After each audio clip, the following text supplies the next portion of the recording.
Welcome to Fright Night.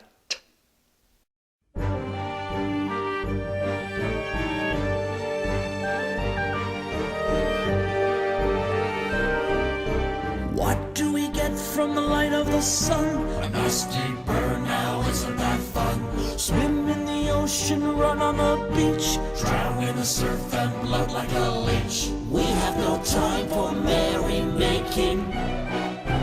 Chop off the head for badness sake, sell for a limb, batter and bake. Nasty spells of bubonic night. Come close and see what's hidden from sight. Something festering in my bed bugs dancing on my head. Ever offends and makes you scream. I want to die on Halloween. Hey everybody, welcome to Get Busy Watching. I'm your host, Honest Dan.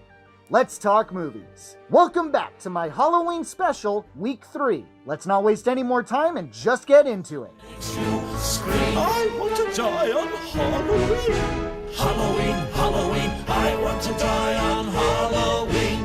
Under the bridge of goblin weights, she never sleeps or hesitates. Set in 1905. A troupe of Irish carnies kidnap a real mermaid from a rich old man in hopes to use her as their premium freak show attraction in America. However, the mermaid doesn't like her imprisonment and kills off the crew one by one. You know, for a direct-to-TV movie back in 2001, it's kind of impressively done.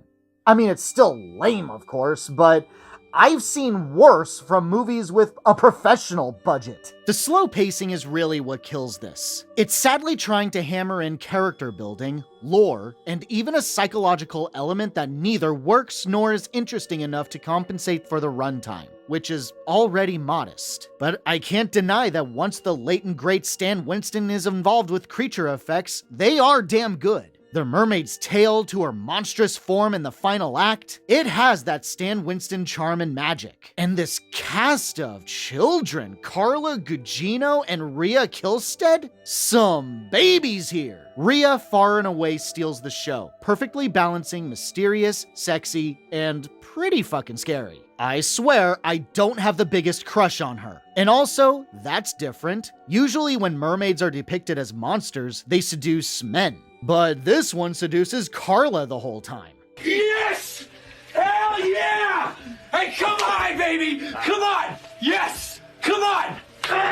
The acting is mostly lame, with many actors acting over the top, and the writing is awful, making most characters dumb as a stump, and doesn't really flow well with repetitive plot beats. Mermaid escapes, someone dies, put her back in the tank, Carla becomes more of a nutball, tease some lesbo action, rinse and repeat until the admittedly badass climax. It's a decent watch, if nothing else than to enjoy the early works of this wonderful cast. The creature effects win the day, even if the day does drag a little bit. My honest rating for She Creature, a strong 3 out of 5. You are not to touch him. Follow the path, the sleepless night. Feels so good to have a bad fright. This Western creature feature follows a posse that sets out to rescue a missing family, not knowing their quarry is a bunch of subterranean monsters. Think a mix of The Descent and Bone Tomahawk. And way more entertaining. A hot take, I'm sure. The bits and bobs are practically identical. A damsel is taken and her lover sets out with a seasoned veteran, and the rest, with a build up to the actual conflict with the menace in the final act. The difference here is that there aren't any pointless distractions along the way. We learn more about the inhuman burrowers as we go, making them seem ever increasingly threatening by how others talk about them. Granted, their actual design is threadbare, but how they kill and eat their prey is still pretty freaky. While no actor really compares to the star power of Tomahawk outside of Clancy Brown, the actors here do a fair job, and some characters do meet a grim end. Though a couple of them feel like they were supposed to live or have a better ending than they got. Just a personal gripe. I think it's a solid shindig. Western horrors are not easy to come by, so I can't say that it's not worth seeing, and I can't say that I didn't enjoy myself. My honest rating for The Burrowers, a 4 out of 5. Whoa, copy. Oniwapi. What did she say? Something raging down the hall. Watch your step, you'll have a great fall. Set in a post-apocalypse, a teen boy is taken under the wing of a seasoned vampire hunter and survive together, making friends and enemies along the way. This feels like someone watched Zombieland, hated it, and tried to do a darker, grittier version of it with vampires, and ultimately makes it very blah.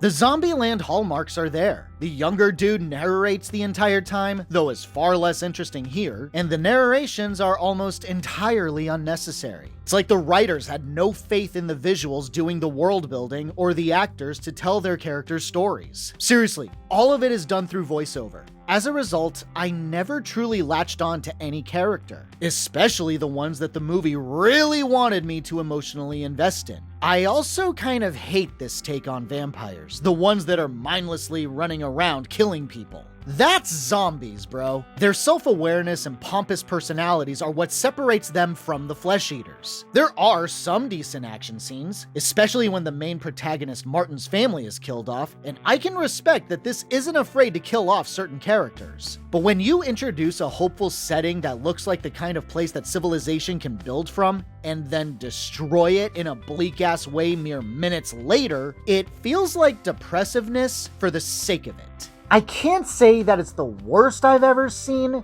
but it's not my favorite. I've seen better. My honest rating for Stakeland, a week 3 out of 5. You wanna live, boy, you listen to me. You scream, I'll break your neck. They're dead, there's nothing to be done about it but kill that thing. Fall, I know a sight that will make you scream, I want to die on Halloween. Set 2 years after the events of the first film. Okay. A substitute teacher goes into a school and strikes up a relationship with a kindly lady teacher in the middle of a legal battle against a particularly troublesome student. Things get complicated as the two grow closer. This deserves a dedicated review. It's not a copy and paste of the original, which I can appreciate, but it's not good, and it's disappointing to any potential fans of the original. It starts off almost exactly like Terminator. The cold-blooded titular substitute kills a dude for his clothes and takes over. In any case, it has a ton of promise. Where the other movie shows the students as the good guys and the teachers as the bad guys, this reverses it. So now the teachers are the goodies and the teens are the baddies. The teens that somehow look significantly older than the teachers. This had me cracking the fuck up. Howdy do, fellow kids. The acting is fair for the most part, and if this wasn't in a world you expect over-the-top school shootings mixed with T-800s, it would be an effective-ish drama. But that's where the problems are. It's too Lifetime Channel. And how everything is revealed in the climax is one of the all-time stupidest third acts. Yeah, Caitlin Delaney is a total babe, I promise not for horny reasons, and it's funny to see Nick Cassavetes as a rosy-cheeked relative newcomer, and was charming. But the movie is a total bait-and-switch letdown. This one kinda hurts, because the other one is campy but fun. This isn't. My honest rating for Class of 1999 2, The Substitute, a week 3 out of 5. School's out. Banging in parking lots ain't my style, Grazer. Style? You? I don't think so. What biting, satiric wit! Best line in the entire movie. Oftentimes we blow off dead when we wake the scourgers red.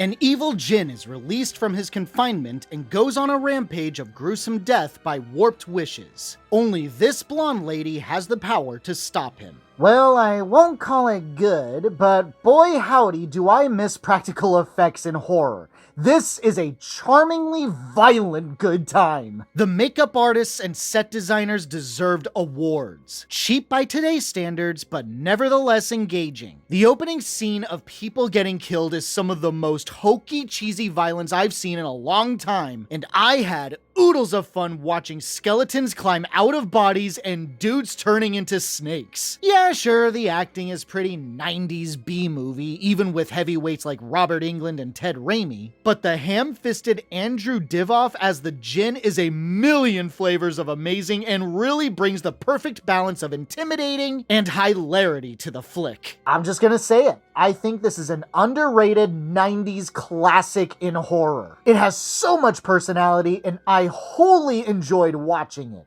for better or worse. My honest rating for Wishmaster, a strong 4 out of 5. Oh my god. Yes, the shit just hit the fan, didn't it?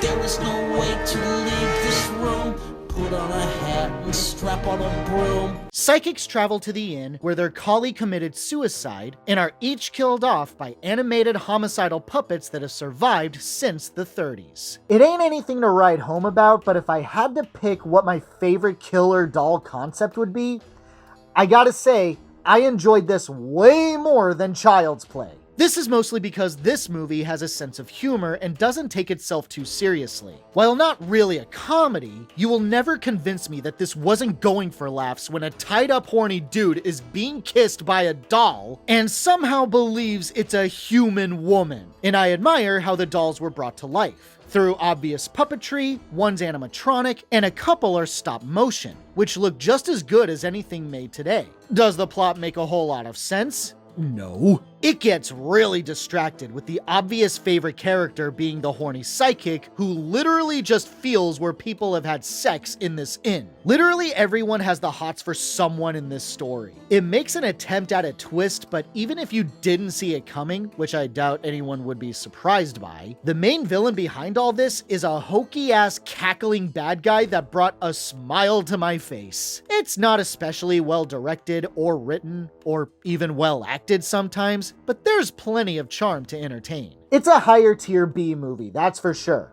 But I do respect how the puppets were brought to life, which made the experience all the more worthwhile for me. My honest rating for Puppet Master, a 4 out of 5. What are you doing? I'm cleaning your etheric body. My what? This will protect you.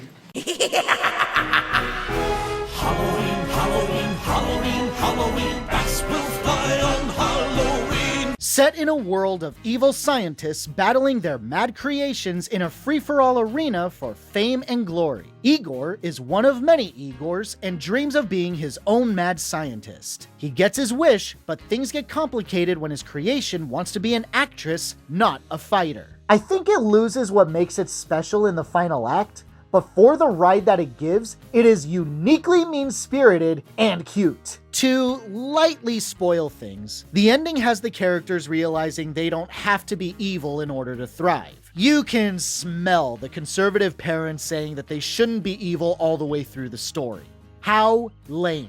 The dark humor is what made this so different from most kids' movies. Steve Buscemi plays a suicidal immortal rabbit. I was laughing my ass off every time he was on screen. The performances are generally pretty good out of Molly Shannon and Jennifer Coolidge. John Cusack is fine for the most part, but there are noticeable moments where you can tell he's not a trained voice actor and just took this role for his kids. The world building is solid, though I would have loved a sequel that explored more of this kingdom and beyond. But the gothic setting and cutesy set designs made for an interesting, if not a diet alternative to Nightmare Before Christmas. It's a deceptively fun flick with the right amount of dark humor to make this so worthwhile. I just don't like the sappy-ass happy ending. But otherwise, good fun. My honest rating for Igor, a 4 out of 5. Please pull the switch. That's better. Wait. Why does he get to pull the switch? Halloween, something festering in my back. Bed bugs dancing on my head. Brian Cox and Emile Hirsch are a father and son mortician duo. They get a young Jane Doe whose death is a total mystery. But the more they uncover about her death, the more spooky shit starts terrorizing the two men and must fight to survive. Wow. This was not half bad. It's the perfect combination of mystery, horror, and heart. That is a very difficult combination to pull off, and this does it pretty well. The setup is already a winner, a morgue. Enough said, I assume. And despite the relatively limited space that this setting is, enough was done to keep me hooked. I love how every new piece of the puzzle surrounding Jane Doe is represented almost literally by the organs that are cut out of her, and the two dudes discover something crazy about her death. And the more they uncover, the more intense the scares slowly get, and the more danger the two are faced. The pacing is perfectly steady, taking its time, but never slow. The scares are well executed for the most part, and to say nothing of Brian and Emil's chemistry would be a huge disservice to the film, as their respective talents elevate this immensely. Never bickering like this is a lame father and son movie, both supportive and always having each other's backs, always moving the story forward. My one and only gripe is the ending, which seems needlessly bleak. A little anticlimactic, but that's it. Gotta say, this was an awesome end to the week. It literally almost gave me everything I could have wanted in a movie like this, and I am so glad I made time for it. My honest rating for The Autopsy of Jane Doe, a strong 4 out of 5. Wasn't much of a face left to cover. Point blank gunshot blasts tend to do that. Thanks so much for watching, you guys. I really appreciate it. Hit that like or dislike button. All engagement is welcomed. Subscribe to the channel for more reviews. And as always, have a great night, stay safe and healthy out there, and hope to see you soon.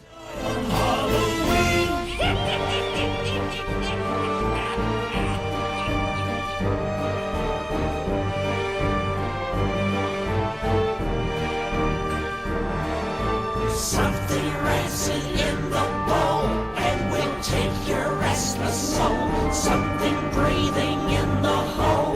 Heed the man behind the window. Follow the path this sleepless night. Feels so good to have a bad fright. I know a sight that will make you scream. I want to die on Halloween. I want to die on Halloween. I want to die on Halloween. I want to die on Halloween. I want to die on Halloween.